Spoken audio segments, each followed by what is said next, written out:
What's up, guys? I'm Matthew Peach with Matthew Peach Woodworking and DIY. So I am happy to be joining Kreg Tools today for this video on pocket hole joinery in general. What size screws to use, when to use it, why to use it, where to use different types of pocket hole joinery. And I'll be answering some of the most frequently asked questions that I get on my channel. And one of the main questions is, why do I use pocket hole joinery so often in my builds?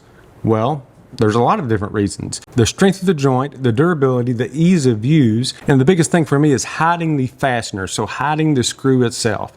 And that's where Kreg and pocket hole joinery comes in. There's a lot of people that believe that pocket hole joinery will limit what they can build. So let me take you on a quick walk around my shop, and I'll just point out some things that are built with pocket hole joinery. So you're going to have to excuse the mess, but let's take a little stroll around the shop. I'll show you what builds that I've actually done that I have around here that are pocket hole projects.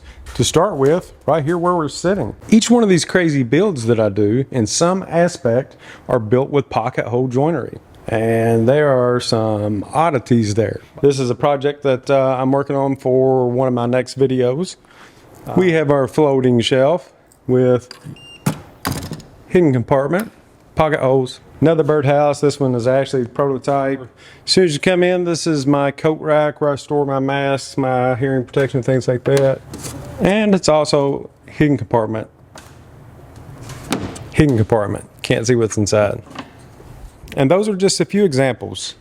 There's another one, rotating cornhole board. And then over here we have even the work table. We'll come back over here shortly because I'm going to be going over some of these different types of joints and actually how to cut those joints, why we would cut those joints. But the workstation itself is put together with pocket holes. My main workstation. That was one of my first larger pocket hole builds years ago, and it still works great. And if you've seen any of my videos, you know that almost every single one involves pocket hole joinery. So pocket hole joinery is not just for simple tasks. It's not just for cabinet making. It's not just for whatever. You can use it for anything. And I've just shown you examples of things that I actually have sitting around my shop, from beginner level all the way up to this crazy stuff. So that's just proof that, you know, pocket hole joinery can be used for anything. So as you can see by that quick little tour around my shop, the possibilities are endless when it comes to pocket hole joinery and what you can do with those. So we're going to start with a very quick overview of Kreg's two most popular jigs, the 520 and the 720 Pro. Both of these machines are very versatile, and I actually use them both in different applications. So the 720, this is how she comes. So we have our workstation, and in the back, all of our tools in one place. That way we know where they are and where to put them back. The wings will fold down, and inside the wings there will be extra storage. The wings themselves act as a stabilizer for a board if you want to cut it long ways. They can be detached and moved around. Let's say if you're working on an extra long piece. The 720 can be used in this position, or it can be used in this position. Whichever is more comfortable and whichever one applies best to the project that you are working on. One of my favorite things about the 720 Pro is the ability to have dust collection. The more dust that you can keep away from your bit while it is turning will keep the blade sharper for longer and make a smoother cut. But my favorite feature of the 720 is the auto locking system. It will adjust itself based on the thickness of the material that you are putting pocket holes in. So that was 1.5 inches. This is 1 inch, and this is 1/2 inch. It's that fast. So the main accessories that will come with your jig are the two different lengths of screw bits. You will have your actual drill bit itself. You have a multi-tool of sorts, and this is used to loosen the Allen to adjust the collar on your bit. So it actually has marked onto the shaft of the bit 1/2 inch, 3/4, and 1.5 inches. And inside of this collar is a viewing window. Okay, that's what I'm going to call it. It's a little round viewing window. If I want to cut 1.5 inch material, I'll place it here. If I want to cut 3/4 inch material, then I'll lock it down here. And let's go ahead and lock it down into that position, because we're just going to repeat that for the 1/2 inch. Also built into this handy little tool is a gauge. This is a thickness gauge. If you're not sure exactly what size material that you are dealing with, You can slap it onto your gauge. It will tell you exactly what you need to set your drill bit to. So you'll always set your drill bit based on the thickness of the material that you are drilling into. If I'm drilling into this 1.5 inch piece of material, then I will set my collar at 1.5. Same thing for 1/2 inch. If I'm drilling into 1/2 inch, I'm going to be setting my collar to 1/2 inch. Let's say that you're working with some odd size material like 5/8. It's not printed on the side of this or onto the bit itself. So you would just loosen your collar, then you can put it back into its storage place, and printed on the sides are different lengths. Let's say that it was 5/8. I'd take my collar up to the 5/8 and then lock it down in the jig with the Allen. And now I know that this bit is set up to make a pocket into 5/8 material. And then we have the 520 Pro. I'm showing it here with a docking station. This is optional. It will come with a clamp if you wanted to make it a permanent docking station, if you're going to be making a lot of cuts at once. Same thing with the blocks here. And there are a ton of features on these that I know that I'm missing. There's just too many to mention in the video. And so with the 520 out of its docking station, it is one of the most versatile pocket hole tools that I've ever seen. This is one of my favorite tools. You can literally use this in every position, sideways, upside down, whatever that your project needs. Very lightweight but heavy duty and extremely versatile. Like the 720, it can handle material from 1/2 inch all the way up to 1.5 inches. You will tighten your material down by using a squeeze trigger and release with a release trigger. Let's say that you're going to be making several pocket holes in, let's say, a piece of 3/4 material. You will slide your guide up to 3/4 inch, and it's actually written here on the side, 1/2 inch, 3/4, 1.5 inches. And let's say we're going to be making several of those cuts. I'm tightening the knob on the top, that way when I hit my release button, it only comes back a fraction, and a couple squeezes, you're ready to go. So with pocket hole joinery, there are two main things that you have to remember. The depth that you set your drill bit at will always be the thickness of your wood. So that will determine where you set your collar. But the next thing is, what size screws do you use? Your screw length is always determined by the thickness of the material that you're attaching your board to. So even if you have two different sizes of boards, let's say that we put our pocket holes into this 3/4 inch piece of material, but we're attaching it to 1.5 inches. So it means we'll be using the screws made for 1.5 inch material, even though this is 3/4. So speaking of screws, let me show you some different types of screws, lengths of screws, and we'll go over when we would use each one and why. Okay, so before we actually get into the screws themselves, let me show you the inside look of the anatomy of the pocket hole. So when you're making your pocket hole with the drill bit, it will bore out a hole and countersink the tip. And then once you place your screw in, it will follow the countersink using the tip of the screw, which is self-tapping. You can see the little groove cut in there. As it goes into your pocket hole, it will be augering out material with this cutter head until it reaches the flat spot. So that's how it sits, and that is one of the important designs of a pocket hole screw. This little shelf that the bit cuts is actually made for the top of the screw head to rest in. This prevents your screw from going any further than this. Like a deck screw would continue to go in until you stop driving it, a pocket hole screw will actually stop at this lip. So to fully understand how the pocket hole screws worked, you had to know the anatomy of the pocket hole itself. So we have our flat top that keeps it from going down any further. We have our self-drilling tips, and then we also have this smooth shank here, okay? So the reason why that the shank is smooth in this area is once it reaches the lip, and this is still twisting, it will stop here. If this was all threaded, it would keep trying to pull itself down until the board broke or the screw itself stripped. There's some people that find that pocket hole screw selection is intimidating. It should not be at all. Yes, there are several different types of pocket hole screws, but if you keep in mind that your screw selection is always based on the thickness of the material that you're driving into, it makes it quite easy. I'm going to throw a chart into the corner of the screen here. I'm also going to see if we can get that into the description so you can print that out. But the most common pocket hole lengths are 1 inch, 1¼ inch and 2½ inch. And this big beast here is a newer product from Kreg. It is actually used for 2x4 and 4x4 material. With a different jig, you can install these gigantic bolt-like pocket hole screws. So we'll put that one out of the way. So our most common lengths, the 2½, they are going to be used for 2x4 material, or 1.5 inches thick. So why is one blue and why is one silver? The silver one is zinc. This is the one that you're going to be using the most. The blue is what they call blue coat, and that is going to be for exterior builds. You can get the blue coat screws in any of these sizes. Anytime that you are building something that is going to be outside, you want to use the blue coat or the stainless steel. The 1¼ inch screw is going to be for 3/4 material, and the 1 inch screw is going to be for 1/2 inch material. One of the other things that you may notice that is different between these two screws is the threads. So we have a fine thread and we have a coarse thread.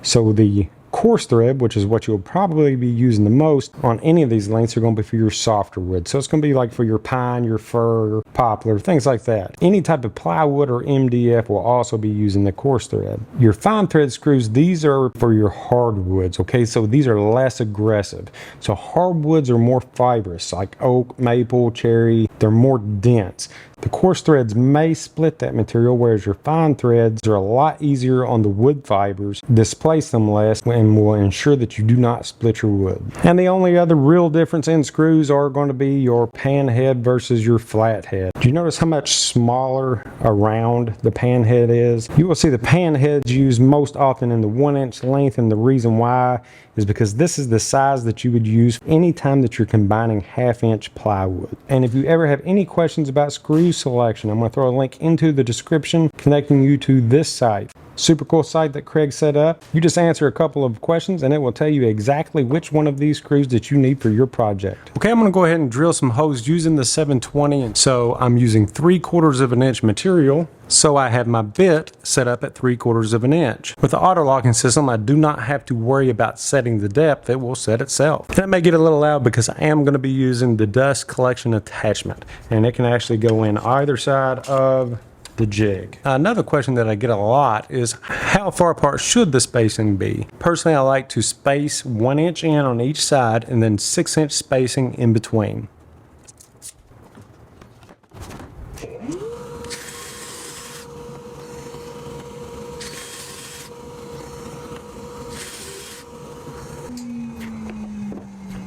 And this is what it would look like. Now, this brings me to another very commonly asked question. Why are the holes not all centered on the jig itself? Well, Kreg actually did that for a reason. This is preset for 4 inch, 3 inch, and 2 inch material. So let's say that you're going to be putting pocket holes on the end of 3.5 or 4 inch material. So for this, you'd actually use the 2 outer holes, okay? And that would give you 2 pocket holes in 1 piece of material. And if you're using 3 inch material, then you'll use these 2 holes. And this will ensure that the pocket hole spacing is far enough from the edge. Now these 2 that are really close together, that's going to be for your 2 inch material. Okay, so let's talk about a couple of different types of joints. This is probably the most common. This is called a box joint.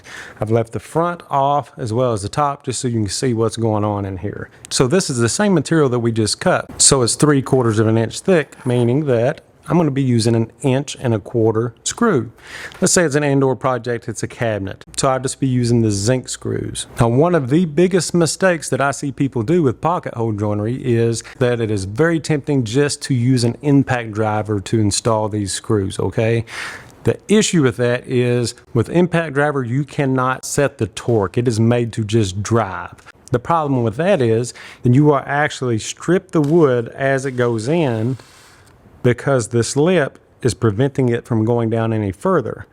So it'll just keep spinning until there's nothing left for the screw to hold on to. So instead of using an impact driver, you actually need to use a drill because you can adjust the torque. So when we are using this to cut our pocket holes, it's just set on a drill setting. We don't need the torque relief for that. So what torque does in a drill is allow the drill to slip instead of stripping out a screw. So depending on how hard the material is that you're using will depend on the torque. And you can have that set with the first screw that you put in. Start low, work your way up. So this is the sound that you want while you're setting your screw. It's a nice tight joint without sinking and stripping your screw holes. So again, this would be an example of a box joint. It's probably one of the most common joints because you use it in cabinetry and making drawers. But let me show you a couple of others. So another very common question that I get is, do I use glue with pocket hole joinery? Well, the answer is yes and no. It depends on where it's going and what it is. Let's say that it is an outdoor project. It's constantly moving, so I'm wanting something to kind of hold that together a little tighter. So another time that I would use glue would be for 45s. Just because of the angle of the pocket hole, I want a little bit more support where I could not get a pocket hole. So I'd add glue. And really the only other time that I use a glue in pocket hole joinery, let's say that these are wide boards like for a tabletop, and I'm joining two large pieces. Wood will constantly move. That's just the nature of it. With the seasons, it's going to fluctuate. It's going to swell, it's going to shrink, but I do not want it swelling and shrinking at my joint. So that is another application where I would be using wood glue. Okay, so with this joint is actually an example of a couple of different things. This is what we would call a T-joint. So it's basically like when one piece of wood does not meet on the end. But I put this together for another example of when you're joining two different sizes of material. What do you do? What screw do you use? Remember, the screw is always determined by the material that you are drilling into, okay? So the material that you are connecting to. So since this material was 1.5 inches thick, although this material was only 3/4, I still use the screw for 1.5 inches material, which is going to be 2.5 inches long. So T-joint and two different sizes of material. And this is a miniature version of another very common type of joint that you would use pocket hole joinery for, and that is going to be a butt joint. You have your rails and your stiles connecting together flush. And here's an example of a T-joint, but this is the basic example of a butt joint and how you would use pocket hole joinery to make this type of a joint. And another tip, in your workpiece, if you ever see this, where the pilot hole is actually drilled all the way through, that means that your collar is not set on the drill bit to the correct depth. It may have slipped or you may have forgotten to change it from the previous use. So if you're drilling and you ever see the little blue shavings start to come up, stop. That means that you've done that. And everyone out there, I promise you, if you look at their pocket hole jigs, you will see something that looks like this. No matter how long, and I've done thousands and thousands of pocket holes with this machine. You see those holes? Those weren't put there by Kreg. Those were put there by Peach. And again, that is from the collar itself not being set correct. In this case, I simply forgot to change my collar from my previous workpiece. In this case, the very first pocket hole that I cut with a 520, I was so excited about getting it in. I cut a hole through the middle of my machine. But luckily, Kreg anticipates this and designs it to where you're not going to be hitting anything metal or messing with the structure in any way. So this application would be called a shelf edge. Let's say that you built something out of plywood, but you want the edging to be hardwood or just a nicer type of wood. You want to cover up the plywood edges. That's where you would use this. So from underneath of a shelf or on top, depending on how high that it is, you could put this solid wood shelf edge onto plywood. Now, you see how this one actually hangs over to make that shelf ledge. You could also do this by cutting here. So we cut this off. You could put the same joint on it, go all the way around, and it's kind of like edge trimming a piece of plywood. So instead of the iron-on edging that you can get, you can actually put solid wood edge trimming and turn a piece of plywood into a really nice shelf. So for mitered corners, you're going to have to look down into your jig itself to see exactly where you need to place them, especially once you get into smaller mitered corners. So this is a 3-inch piece of wood. Because of the length of the pocket that this is making, I do not want to go any higher or it will bust out the side. With 2 pocket holes and glue, this is going to be more than strong enough. But let me show you what to look for in the jig itself. So this is what it looks like in the pocket hole jig itself, okay? So you're actually going to be placing the angled section flush. So I'm going to show you with this came off the 520, exactly what we're looking at. You know, you can look into your machine. I'll be using these two holes here. So this is how it would be. I'll move it closer to the edge, and you see how you start to see through this hole? You do not want that. So you'll bring it in until the hole is covered, and then the one on the right is also covered, and you know you're set. Let's say the board was 4 inches wide, and we wanted to use these two. So we'll bring it over until that is completely covered, that pocket hole, and then we're set for 4 inch. Well guys, I hope that you have enjoyed this video. I have enjoyed making this video. I love Kreg tools. I love Kreg jigs. I've used them for years and years and years. And I actually got my start back in the day making short form videos about the K4, how to use them, how to set them up, everything that I've just showed you here.